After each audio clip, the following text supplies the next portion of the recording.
A casa será restaurada.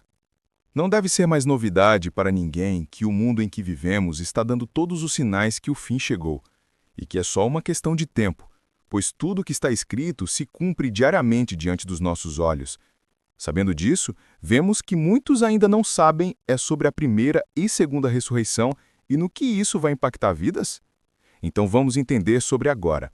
O que seria a primeira ressurreição? E quem seriam as pessoas que participariam? Participam da primeira ressurreição os santos e fiéis Ial que morreram antes ou durante os eventos finais, e também os crentes que estiverem vivos na vinda de Yahshua. A Bíblia os descreve como bem-aventurados e santos. Apocalipse 20, versículos do 4 ao 6. Vi também as almas dos que foram degolados por causa do testemunho de Yahshua e da palavra de Ial, e que não adoraram a besta nem a sua imagem, e não receberam um sinal na fronte nem nas mãos, e reviveram e reinaram com Yahshua durante 1000 anos. Mas os restantes dos mortos não reviveram, até que os 1000 anos se completaram. Esta é a primeira ressurreição. Bem-aventurado e santo aquele que tem parte na primeira ressurreição. Sobre estes não tem poder a segunda morte, mas serão sacerdotes de Ial e de Yahshua, e reinarão com ele 1000 anos. Podemos observar que o livramento no qual Ial tem para aqueles que o amam, que é popularmente conhecido como o arrebatamento, está incluso na primeira ressurreição também, pois tanto os arrebatados quanto os que morrerem na grande tribulação sem aceitar a marca, quanto aqueles que ficarem vivos até a vinda de Yahshua, todos esses fazem parte do mesmo grupo que terão sim os corpos glorificados e que não experimentarão a segunda morte.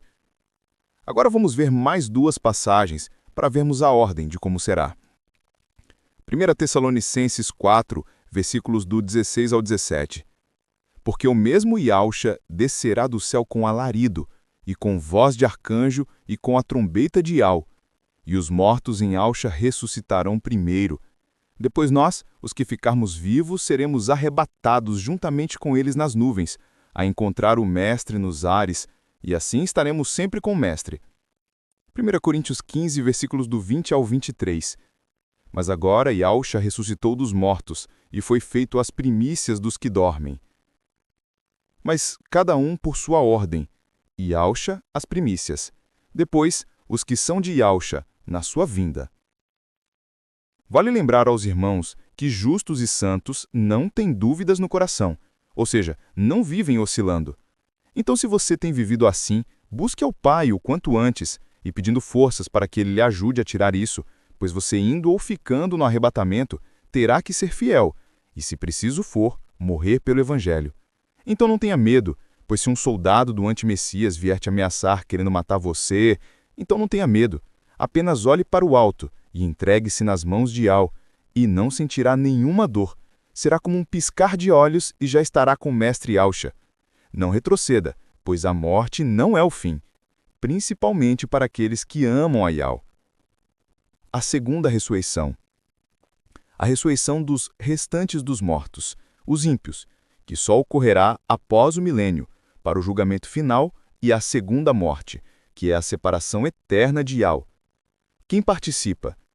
Participam da segunda ressurreição toda a humanidade, inclusive aqueles que leram a Bíblia, aqueles que iam para templos religiosos, aqueles que sabiam dos nomes, mas nunca mudaram, aqueles que tiraram a mão do arado, os descrentes, os líderes religiosos, e todos serão julgados por Ial.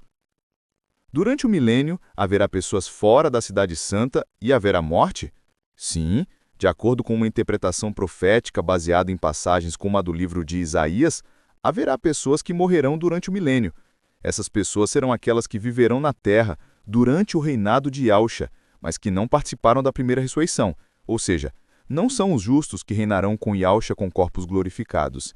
Serão seres humanos em seus corpos naturais que povoarão a terra e estarão sujeitos a um ambiente de grande paz e justiça, mas ainda terão a capacidade de pecar e, consequentemente, de morrer. Ou seja, quem não receber o corpo glorificado ainda estará em corpos naturais, como esses nossos atuais, e estará sujeito a morrer e até mesmo a pecar.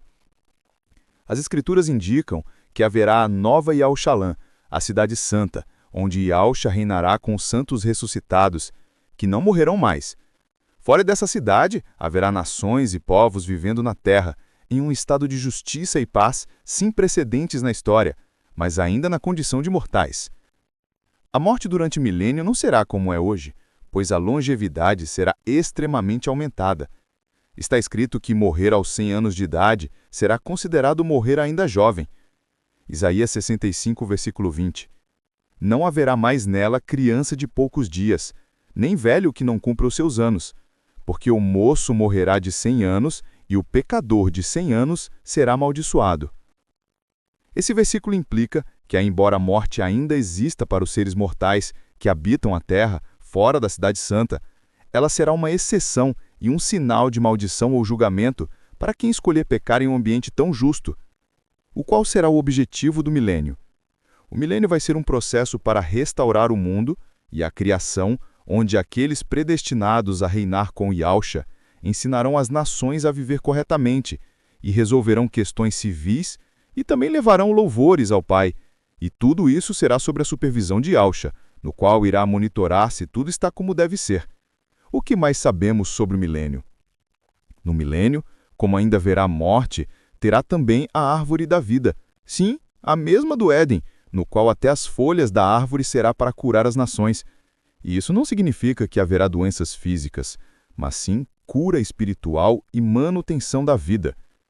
Ela produz 12 tipos de frutos, uma a cada mês, servindo como sustento contínuo para os habitantes da cidade, que terão corpos glorificados e imortais, simbolizando a plenitude da vida eterna concedida por Yahweh.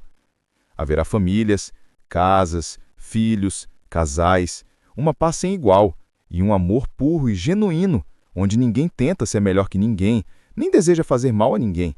As pessoas caminharão com animais selvagens, sem preocupação, pois até a ovelha irá caminhar com o leão. E também está descrito mas como está escrito em 1 Coríntios 2, versículo 9, as coisas que o olho não viu, e o ouvido não ouviu, e não subiram ao coração do homem, são as que Yahweh preparou para os que o amam. Vale especificar os irmãos que está descrito que estas coisas são para os que o amam. Então trate de saber se você ama mesmo ao Pai, pois quem ama, o obedece. Quem ama a Yahweh, vive como Yahshua ensinou. Quem realmente ama a Yahweh, se entrega a Ele, pois já foi comprado pelo sangue de Yahshua. E quem é comprado pelo sangue de Yahshua, não se doa ao mundo. O fim do milênio. No fim do milênio, quando Satanás for solto de sua prisão temporária no abismo, ocorrerão eventos cruciais que marcarão o fim da era atual e levarão ao julgamento final. Esses eventos estão descritos principalmente em Apocalipse 20. O que acontecerá? Sedução das nações.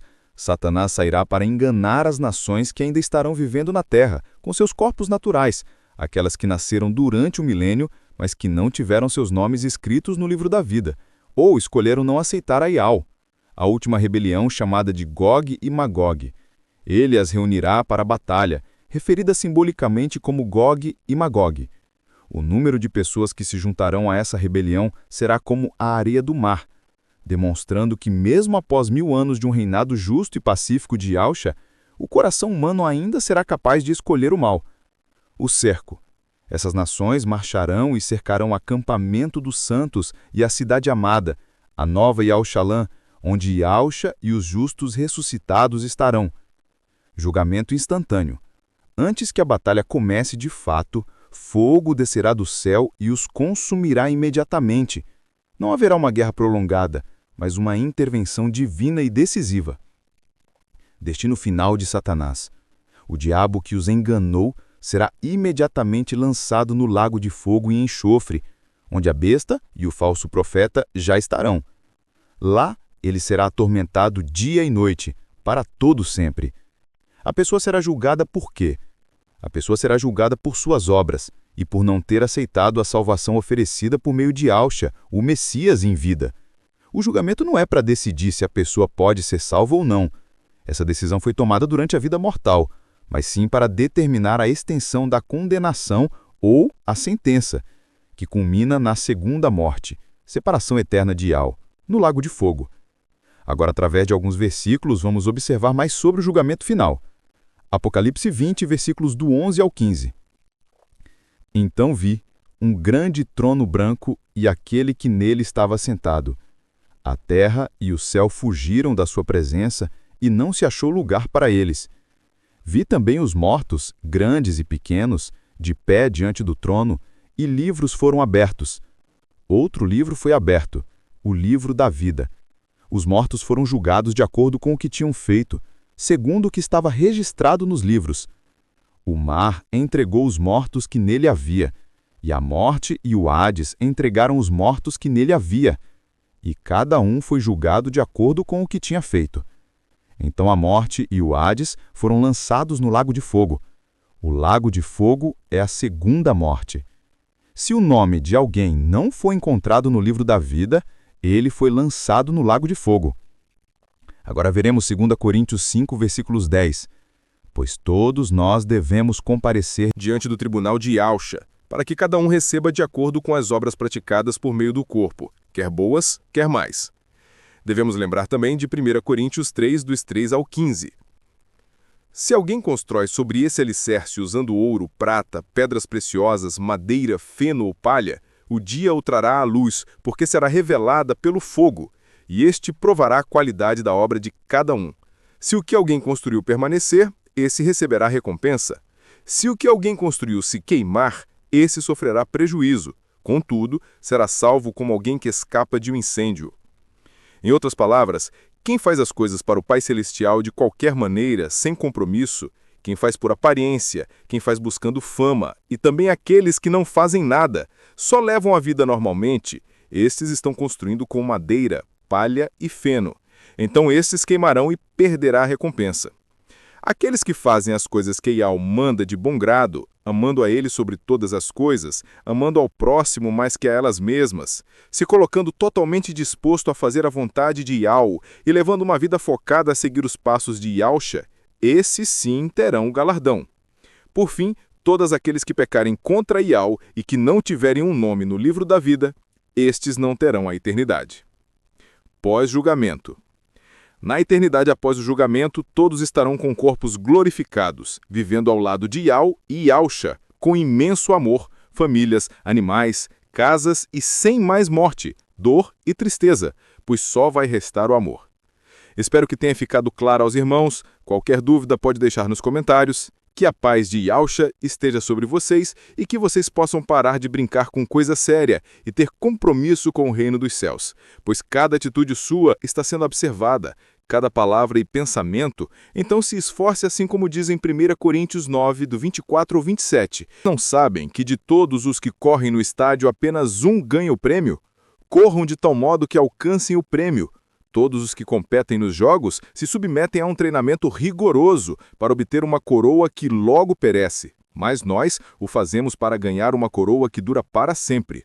Sendo assim, não corro como quem corre sem alvo e não luto como quem esmurra o ar, mas esmurro o meu corpo e faço dele o meu escravo, para que depois de ter pregado aos outros, eu mesmo não venha a ser desqualificado para o prêmio. Então quem tem amor por Yahweh se esforça, se dedica.